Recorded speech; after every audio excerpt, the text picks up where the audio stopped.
Hi, everyone. Good afternoon. It's so good to see you here today on our Facebook live chat where we're going to be talking today about the schwa sound. I'm so excited to talk with you about schwa today. It is my very favorite sound. But I also know that it can be one of the most confusing parts of understanding how English works. Because schwa is so prevalent in the English language, I'm going to break it down today into two parts. So first of all, let's review. What is a vowel? Well, a vowel is an open sound that can be sung or sustained. Ah, e, ah. Syllables are formed when we say the vowel sounds. The opening and the closing of our mouth is when we say the vowel forms a syllable. The syllables in English form the rhythm and cadence of our language. For example, Humpty Dumpty sat on a wall. Humpty Dumpty had a great fall. You can hear my voice going up and down, and those syllables are being formed by the vowel sounds. The same with Jack and Jill went up the hill to fetch a pail of water. The rhythm and cadence of our language is formed by the vowel sounds, which also form our syllables. Did you hear my voice go up and down as I pronounced the syllables in those Mother Goose rhymes? Some syllables in English are more stressed than others. When a syllable is stressed in English, we say the syllable a little bit louder, a little bit longer, and a little bit higher. When a syllable is unstressed in English, we often hear the schwa sound.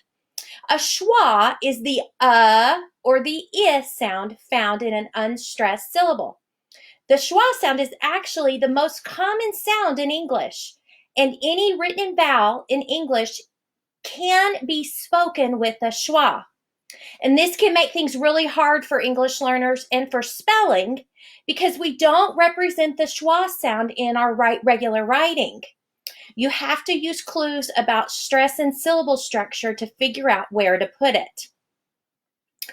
Schwa is prevalent in English because English is known as a stress-timed language, meaning that the rhythm that we get is based on the timing of stress, the stress peaks that happen. It's not based on syllables. So, some languages are syllable timed, like Spanish, where each syllable is roughly about the same length. Not only do graphemes and phonemes differ in languages, but how the language is spoken may also vary. And so because English is stress timed, that is why we have the schwa sound. So let's think about this stress sound. Remember that I said that in English, any vowel can be represented with the or the I sound in spoken language. So let's listen to this word, amazing. Amazing. Did you hear the in the first syllable? Amazing. That's written in, this is in written language. That sound in the word amazing would be written with an A. But because that first syllable in the word amazing is unstressed, we speak it with the schwa sound. What about the word kingdom? Kingdom. Do you hear the sound in the second syllable? Kingdom. Tenacious. Tenacious. Do you hear the sound in the first syllable? The first syllable in the word tenacious is unstressed. What about the word replicate? Replicate. Do you hear the I in replicate? Replicate. Supply. Supply. Do you hear the sound in the first syllable of supply? That's all of those are written with the vowels A, E, I, O, or U, and even Y coming out as a schwa in the spoken version. Even our multi-letter phonograms that are represented as vowels, the A, Y, the two-letter A, the OI, the E, those can also be represented with these schwa sounds, and I. Our R-controlled vowels, such as R and OR, can be represented by the schwa sound like in the word actor. Actor. Do you hear that the written or in the second syllable of actor is spoken as an Sometimes when English is spoken, we take out entire syllables because the syllable is so unstressed, like in the word family. If I were going to stress that middle syllable, it would be family. We don't walk around saying family in English. We say it very quickly, family. There's so little stress on that word that we take out an entire syllable. What about the word separate? Separate. That is actually a 3-syllable word, but I take out an entire syllable when I speak it. Different. Different. It's also a 3-syllable word. If I were to speak it the way I write it, it would be different. What about chocolate? Chocolate. The middle syllable is so unstressed, I completely take out the O. I don't say chocolate. And the same with the word camera. Camera.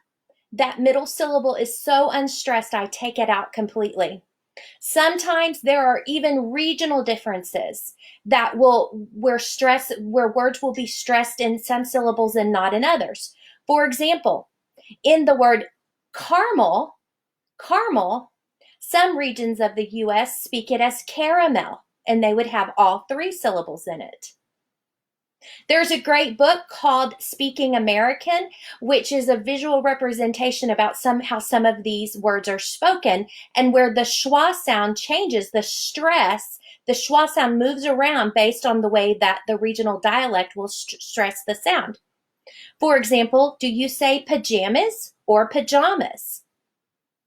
Depending on where you live in the United States would depend on how you speak that word, and we would depend on how that word is stressed and where we would speak the schwa sound. It's still written the same way, P-A-G-A-M-A-S, but the way we speak it based on stress will differ where the schwa sound is going to show up. Sometimes if a word is a noun or a verb, the stress might change as well. For example, if I use the word present, I received a present for my birthday. Present. Do you hear that the first syllable pres is stressed? But if I'm going to present you with an award, present, that would be used as a verb. And the first syllable in the word present is unstressed. But when I use the word present as a noun, the first syllable is stressed. So sometimes stress is even determined based on the part of speech. And honestly, sometimes we even add in syllables to words. For example, the word realtor, where I'm from, a lot of times we will say that word as realtor, and we add in a syllable. Or what about if we want to extend a syllable? Crazy. That was so crazy. So here's the thing about the schwa sound. It's the laziest sound that there is. It's made with the Do you notice how I don't move my lips very much? But if I say A or E, I have to use lots of lips. What about the I sound? I. Do you notice I don't use my mouth very much? Now, schwa, when I say schwa is the laziest sound there is, this is not a value judgment. I love the schwa sound. Please don't start thinking that you must pronunciate every syllable as they are written in English, or ask your kids to start speaking that way. Even the Queen of England will use the schwa sound when she is speaking because English is a stress time language. But of all the sounds we use, it demands so little of us. All you have to do to make a schwa sound is start up those vocal cords. Yeah. Other sounds require you to raise or lower your tip to block to make the vowel sounds. You have to move it forward or backwards, and those sounds will ask you to move your lips or open up your jaw. That's a really hard sound to make. The schwa sound just is. It's undemanding and very serene. Which leads me to the Logic of English Rule 31.1. And that rule is right here for you. Any vowel may say one of the schwa sounds, or I, in an unstressed syllable or an unstressed word. Any vowel may say one of the schwa sounds, or I, in an unstressed syllable or an unstressed word. We often see that the schwa sound is was represented in dictionaries with an upside down E. And so this is my little schwa friend, and you can notice that he's being lazy. But remember, if you speak with the schwa, you are personally not being lazy. Again, it's not a value judgment. English is spoken with the schwa sound because English is a stress-timed language. So, what do you think of the schwa sound now? It's such a misunderstood sound. But now, do you love schwa like I do? That's it for today. Thanks so much for joining me. See you tomorrow so we can talk about the schwa sound some more. Bye-bye.